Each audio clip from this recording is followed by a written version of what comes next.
What's up everyone, welcome back to more Reddit stories about Karens, crazy people, and all that kind of stuff. Hope you're all doing awesome today, and as usual, we'll be checking out some more Reddit posts. So feel free to share your thoughts about today's stories down in the comments, and we're getting right into it. I'm sorry, you need to go to the service desk, sir. I was working at Toys R Us in the 1990s. It was Christmas Eve. Normally I worked at the electronics booth, but the lines were very long at checkout, so they asked me to work a register. It was 1 hour before the store closed, but we knew we had to work at least an hour after closing just to cash out the large amount of last-minute customers. Christmas Eve was the busiest day of the season. I had worked there for a few years, so I knew the drill and just embraced the holiday spirit. While cashing people out, I noticed a man in the back of the line. He was being rude to everyone around him. He was complaining that the store didn't have anything good for his son, and he was settling on a rather expensive remote-controlled car. As he got closer, he started complaining about the amount of items that the woman in front of him had, and that she should let him go ahead of her. She had a small baby with her that was crying and she couldn't seem to calm it down, so the last thing she wanted to do was hang around in the store any longer. She only had maybe 10 or 12 items, so it really wasn't that much.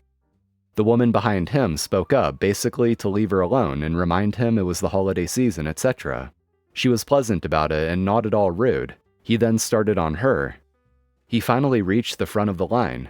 He handed me his credit card and told me to hurry up, and insinuated I sucked at my job because the line was so long. What he didn't know is I scanned his remote-controlled card 3 times. The car was a few $100s, pretty expensive by 1990s standards. As I was giving him the receipt and his credit card telling him to have a nice holiday, I, quote, noticed my mistake. I stopped him and said that I was so very sorry, and that I accidentally scanned his item multiple times. The scanner sometimes does that, and I am so sorry. He looked at me as if I was the dumbest person he had ever met. He then told me to fix the problem fast. This is the best part. I told him I couldn't do anything after a final sale after the register had been closed, and that he would have to go to our service desk to get the issue resolved. I gestured to the service desk, and there were probably a dozen people in that line. The only way he could get his money is if he went and waited for a manager to handle the return. He was so pissed. After he finally reluctantly went to the service desk, the lady behind him in line said to me, "I feel like you did that on purpose." I advised that only a terrible person would do such a thing. As she walked out, she said, "We need more terrible people like you in this world." The next few customers expressed their approval of the situation as well. It made my day to inconvenience that guy like he did everyone around him in line. She demanded I give up my seat, so I gave it to someone who actually deserved it. A couple of months ago, I was on a packed bus heading home from work. I had a long day standing on my feet for most of it since I work in retail. When I got on and saw a single open seat, I made a beeline for it and plopped down. About 2 stops later, a woman got on. She had a designer bag, high heels, and loud perfume. It was the whole look at me package. She glanced around, saw no open seats, and headed straight for me. She said, "Excuse me, would you mind giving up your seat? I'm wearing high heels and I just got a pedicure." Not kidding, that is literally what she said. I blinked for a second and kind of laughed, thinking she was joking. But she just stood there staring down at me like I was supposed to feel guilty. No visible injury, not pregnant, nothing. I replied, "Sorry, a long day, I'm staying seated." She scoffed, looked at the guy next to me and said, "Some people are so selfish." That's when I noticed a young woman nearby who looked about 7 or 8 months pregnant. She was holding onto a railing looking exhausted. So I said, loud enough for everyone to hear, "Hey, do you want to sit?" I offered my seat to her instead. She looked surprised, smiled, and said thank you. Everyone around us noticed. Entitled Heels lady looked like she just bit into a lemon. She ended up standing the whole ride looking absolutely furious. And yes, I enjoyed every second of it. My boyfriend wants me to lie and say it was me driving my car when actually it was him who had a single car accident. Earlier this morning, we were coming back from a party in my car, and my boyfriend was speeding and absolutely plowed into cars parked on the street in front of a donut shop. My car is totaled, and the other 2 cars probably are as well. The cops showed up in record time, and while we were separated, he told them it was me who was driving. The donut shop apparently had video and caught the whole thing, And they told him that the video seemed to show him driving, but it wasn't clear, so they would take his word for it. The cops then wrote me 3 tickets for speeding, losing control of a vehicle, and reckless driving. I was so in shock that I didn't even know what to say, and I just signed the tickets. We got an Uber home and got in a huge fight, and I was just exasperated that he would do this to me. He reminded me that if he took credit for the accident, he would lose his job and his car insurance would be unaffordable, so he couldn't get to work anyways. I said, well, my car is gone and my rates are going to skyrocket. He promised he would help me buy a new car and also help with my increased insurance rates. The accident was about 6 hours ago and I still haven't called my insurance company to report the accident. Of course, the other 2 people who had cars totaled probably have called. Thus, my insurance probably already thinks I caused the accident and are going to destroy my rates going forward. I'm so angry. I have no idea what to even do. I don't want my boyfriend to lose his job, but I don't want to be screwed because he was driving like an asshole. Edit and update. So basically, at the advice of this thread, I stopped posting and called my mom and dad, who I really hadn't spoken to since I moved in with my boyfriend, and said I was leaving him. I was scared and begged to be picked up. This was about 1:30 a.m. They said they would be over right away.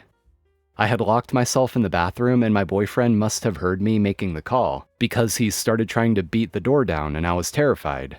When the door didn't go down easy, I could hear him smashing things out in the living room of the apartment and kitchen. I stayed on the phone with my mom while my dad called 911 on his phone. I stayed in the bathroom and he occasionally would try to break the door down again. All this time I was crying and so freaking scared, and he was screaming and calling me every name in the book. We have neighbors with kids and I heard the kids wake up and start crying, and then I'm pretty sure I heard one of the dads beating on our front door telling boyfriend to shut up. Cops showed up just before my parents and immediately put him in handcuffs and put him on the couch, and started taking statements from me and the neighbors. I came out of the bathroom and he looked like a raging, chained-up psychopath. Everything, and I mean everything, in our apartment is destroyed. Walls, plates, pictures, TV, Xbox, ironing board, chairs. My clothes were thrown over the balcony. My makeup was smashed against the wall, and stuffed animals I was given as a baby were ripped apart. I have no idea how long it was, but it was crazy he did so much damage in such a short period of time. My dad and mom showed up and my mom started bawling because she hadn't seen me in so long, and my dad looked like he wanted to kill my boyfriend, but with the police there, he composed himself really well. We had to stay during the time the police took everyone's statement. It was clear he was going to be arrested for a ton of stuff. I started telling them what caused all this and the story from earlier in the morning. So the officer asked me to get the tickets, and it turns out the officer who wrote the tickets this morning is the guy from the night incident's direct supervisor. So they're going to talk today, and if need be, maybe go back to the donut place and look at the footage. Then the worst thing of all happened. My mom was standing sort of by the door as they were taking my boyfriend out in handcuffs. My mom gave him a really nasty look, and he said something like, "If she goes home with you, you'll just have another who blows her brains out." My older brother committed suicide when he was 17 and I was 10. My mom has never gotten over it. Neither have I, really. And my mom reached out and slapped him as hard as she possibly could. So then the police had no choice but to arrest her as well. They were nice about it and loosely handcuffed her and took her to one of the squad cars. So I got dressed and tried to pack up and salvage whatever I could while my dad went down to bail out my mom. One of the 3 police stayed in the parking lot in his car just in case any of boyfriend's boys showed up while I got what I could. My mom was in and out pretty quickly and is facing a misdemeanor battery charge, which will probably go nowhere. But as you can imagine, while my parents were very happy to get me, they were extremely pissed at what had transpired, not only yesterday but the last 6 months or so. I have a very long road ahead to repair the relationship with them. My dad has been mostly silent, but he did take me to the family attorney so he could start working on the stuff from the accident.